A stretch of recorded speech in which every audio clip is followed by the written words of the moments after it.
So I'm going to show you our old rock saw that we have. We bought this from Jared's neighbor some years ago, and we cleaned it all up. It was a real filthy mess. It actually had vegetable oil in it. It had turned basically to plastic.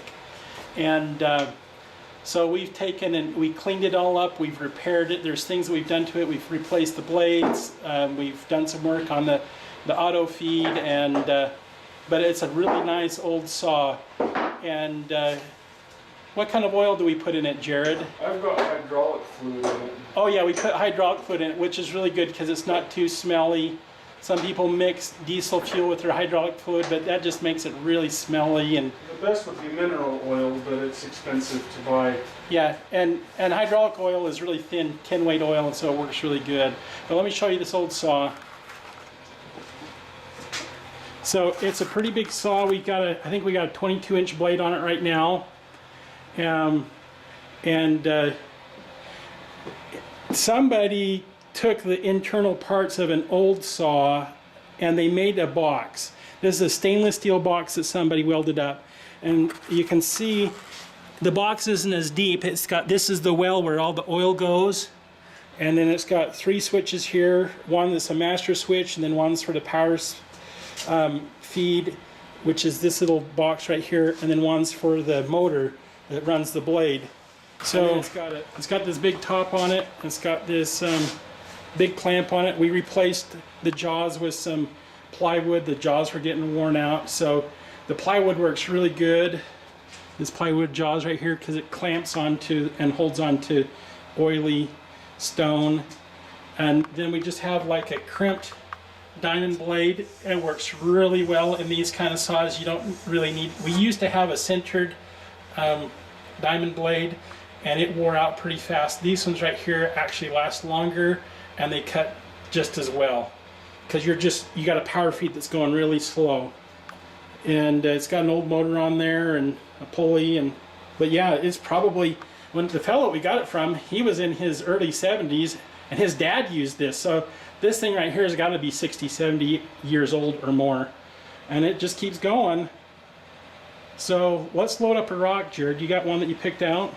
But so the way that this little power feed works, this is just a little gear motor right here that turns slow, and then this little thing right here is actually an internal, like an internal clutch, and then it spins this big all thread along, and then this little clamp right here is a threaded, and this is how you release it right here. So, and we've actually repaired that before by filing it down and then running a tap through it to re-tap it. And it runs along these rollers right here. And then to move it side to side, it's just got a little piece of all thread that moves it from side to side. And this clamp, actually you can open this really far because it has these jaws right here that move up and down, and then it goes into this little thing right there, and you can clamp it down really tight. So we're going to get it loaded. You just want to cut off a big chunk like that, or you want to... No, I'll adjust it. Okay.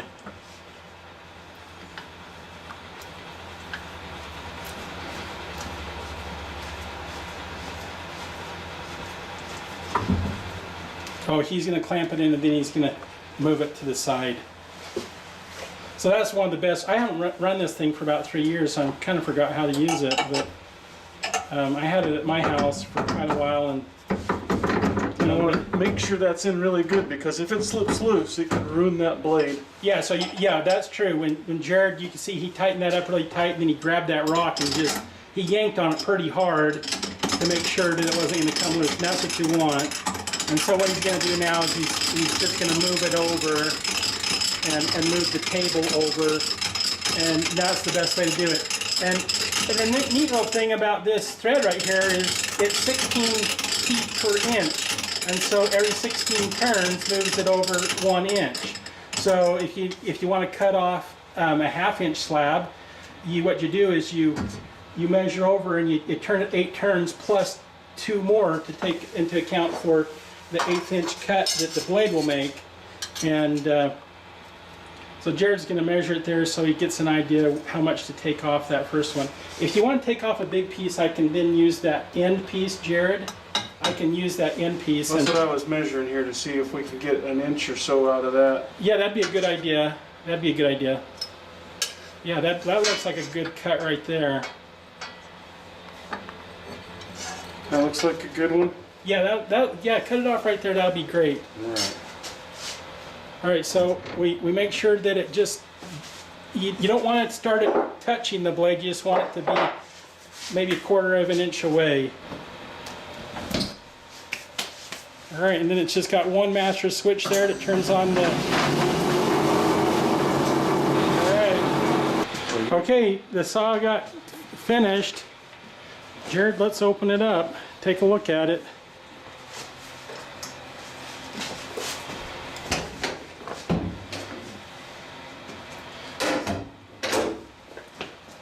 Oh, wow. Okay, show that up there close. Under the light. Oh, okay, back up a little bit. It's tilt it, angle it a little bit. Yeah, let's, oh, that's good right there. Yeah, I can see it good there. Wow, that's really pretty. Look how translucent it is. So how thick of a piece do you want to make? Well, I make 3/4 inch marbles, so I like stuff cut no more than like 7/8 or 14, not 14. Yeah, no more than like 14/16. But closer to 11/16 is better. So usually what I would do is I'd run that little crank over, I'd run that crank 14 turns. Or actually, no, I'd run it 15 turns. So we're going to run this 15 turns. I'll give us 15/16 plus the width of the blade. We run it over there. We're going to cut off a slab that's going to be close to an inch, but not quite. And that will give us a good slab for making some marbles. Alright, and start her back up. Good old saw.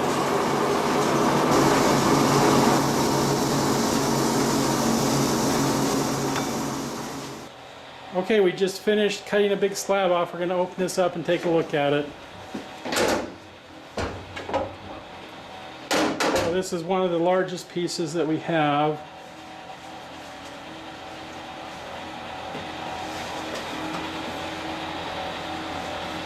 Clean off all the oil.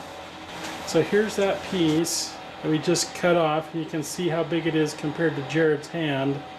But super nice. Hold it up right over here to the light a little bit. There we go. It's too bright up there. Oh yeah. But it's super translucent. I don't see any flaws in it.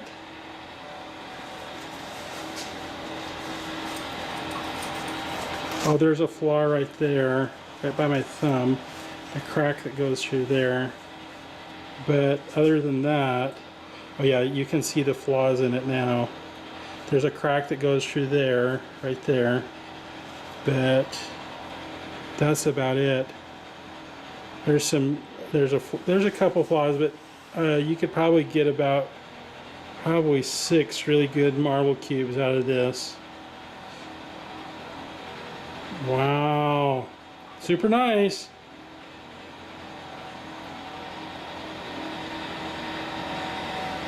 All right, cool. Well, Jared's he's gonna finish slabbing this up. So this right here is pretty thick, but not too bad. And that was 15 cranks on the saw.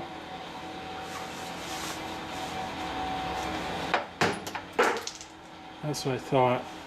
So it was a flaw that went all the way through, and it just took a tap to break it off. I wonder if you can even get something out of that.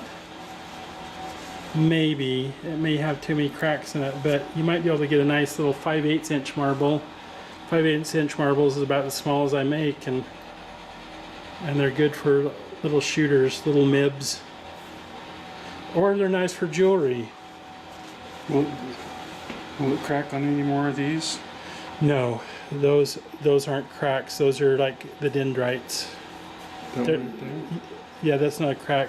There's a crack right here. Goes across there. That's not a crack. it's part of the structure, just like this right here. That's not a crack, that's actually very small micropores. It's like a, basically if this was an agate, what George's asking about is he's asking, is that a crack right there? Let's see, oh yeah, you can see it better right there. That's not a crack. Those are little tiny micropores, and it would be a band if it was a different color. And the same thing with right there. It looks like a crack, but it's not. There is another crack that is a crack, and it goes right across here. It starts right there. It goes right across there. But still in this I can cut like 6 or 8 really good cubes out of this and make some gorgeous marbles. What's fun is to actually take some of this white stuff there and make like a bullseye. Cut it close to the edge and then you make a little bullseye. Awesome. Well, I'll take that piece home and make a marble with it and show you on another Marble Monday. Thanks for being with us. It was fun opening up the box and cutting a piece of stone.